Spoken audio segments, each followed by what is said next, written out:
Simple గా చెప్పాలంటే గాచారం బాగలేకనే పోచారం వేరే దాయిలో పోయింది. గంతే, ఏం లేదు.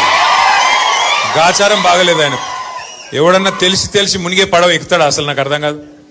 ఆ కాంగ్రెస్ అనేది ఉంటదా? అసలు ఉండే పార్టీ గన్లో పోయి ఇక నేను మొదలు పుట్టుక కూడా నాది కాంగ్రెస్నే పుట్టినా అని చెప్పి డైలాగులు కొట్టి అందులో పడ్డాడు. పడి ఇవాళ గిలగిలా కొట్టుకునే పరిస్థితి. కుడితిలో పడ్డ ఎలక కదా కొట్టుకున్నట్టు ఇవాళ మింగలేక కక్కలేక ఈ వయస్సులో ఏం కర్మాది నాకు అర్థం కాదు. ఏ పార్టీలో ఉన్నారో కూడా చెప్పుకోలేని పరిస్థితి. నిన్న మొన్నటిదాకా స్పీకర్ గా పనిచేసిన పెద్ద మనిషికి ఇలా ఏ పార్టీలు ఉన్నవా అంటే చెప్పలేని పరిస్థితి. ఇంతకంటే అవస్థ అవసరం ఆ పెద్ద మనిషికి.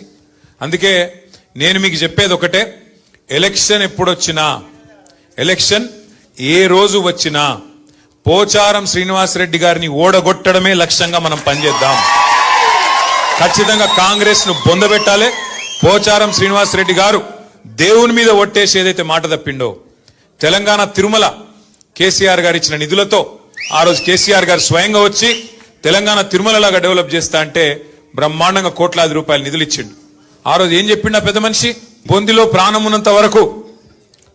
ఉన్నంత వరకు మీతోనే ఉంటా అన్నాడు. మరి అలా ఏమైంది? ఏం అవసరం వచ్చింది? దేవుడి మీద ఒక రేవంత్ రెడ్డి ఒట్లు పెట్టి మోసం చేస్తాడు అనుకున్నా. పోచారం గారు కూడా మోసం చేసిండు.